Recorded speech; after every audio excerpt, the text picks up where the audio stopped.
बोलो सच्चे दरबार की जय हो। मेरी सच्चा जोतो वाली माता तेरी सदा ही जय। जय माता दी सब भक्तों।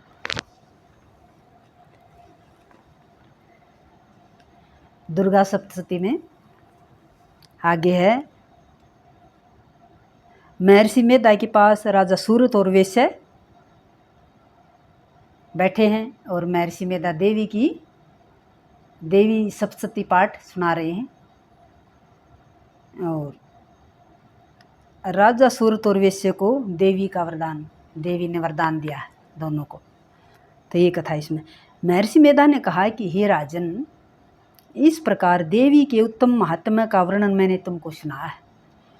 जगत को धारण करने वाली इस देवी का ऐसा ही प्रभाव है। वही देवी ज्ञान के देने वाली है और भगवान विष्णु की समाया के प्रभाव से तुम और यह वेश्य तथा अन्य विवेकी जन मोहित होते हैं और भविष्य में मोहित होंगे।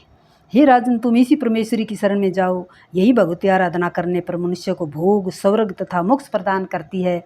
मार्कंडेय जी ने कहा कि महर्षि मेधा की यह बात सुनकर राजा सूरत ने उन उग्र व्रत वाले ऋषि को प्रणाम किया और राज्य के छिन जाने के कारण उसके मन में अत्यंत ग्लानि हुई और वह राजा तथा वेश्य तपस्या के लिए वन को चले गई और नदी के तट पर आसन लगाकर भगवती के दर्शनों के लिए तपस्या करने लगे।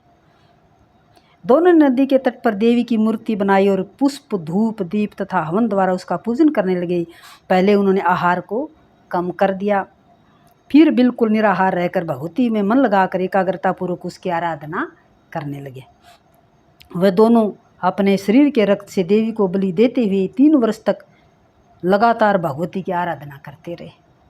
3 वर्ष के पश्चात वह जगत का पालन करने वाली चंडिका ने उनको प्रत्यक्ष दर्शन देकर कहा, देवी बोली, हे राजन तथा अपने कुल को प्रश्न करने वाले वेश्य, तुम जिस वर की इच्छा रखते हो वह मुझसे मांगो, वह वर मैं तुमको दूंगी, क्योंकि मैं तुम पर अत्यंत प्रसन्न हूँ। मार्कंडेय जी कहते हैं, यह सुन राजा ने अगले जन्म में नष्ट न होने वाला अखंड राज्य और इस जन्म में बलपूर्वक अपने शत्रुओं को नष्ट करने के पश्चात अपना पुनः राज्य प्राप्त करने के लिए भगवती से वरदान मांगा। और वेश्य ने भी, जिसका चित्त संसार की ओर से विरक्त हो चुका था, अतः भगवती से अपनी ममता तथा अहंकार रूप आसक्ति को नष्ट कर देने वाले ज्ञान को देने के लिए कहा। देवी ने कहा कि हे राजन, तुम शीघ्र ही अपने शत्रुओं को मारकर पुनः अपना राज्य प्राप्त कर लोगे। तुम्हारा राज्य शीतल रहने वाला होगा। फिर मृत्यु के पश्चात आप सूर्यदेव के अंश से जन्म लेकर सावर्णिक मनु के नाम से इस पृथ्वी पर ख्याति को प्राप्त होगे। हे वैसे कुल में श्रेष्ठ, आपने जो मुझसे वर मांगा है वह आपको देती हूँ। आपको मोक्ष के देने वाले ज्ञान की प्राप्ति होगी। मार्कंडेय जी कहते हैं, इस प्रकार उन दोनों को मनवांछित वर प्रदान कर तथा उनसे अपनी स्तुति सुनकर भगवती अंतर्धान हो गई। और इस प्रकार एक स्त्रियों में श्रेष्ठ व राजा सूरत भगवान सूर्यदेव से जन्म लेकर इस पृथ्वी पर सावर्णिक मनु के नाम से विख्यात हुए। जय माता दी। बोलो सच्चे दरबार की जय। मेरी सच्चिया जोतो वाली माता तेरी सदा जय। जय माता दी। सब भक्तों को ज़रूर सुनना माता की बहुत अच्छी कथा, आप ज़रूर सुनना, बहुत प्रसन्न होगी माता। आज महानवमी है।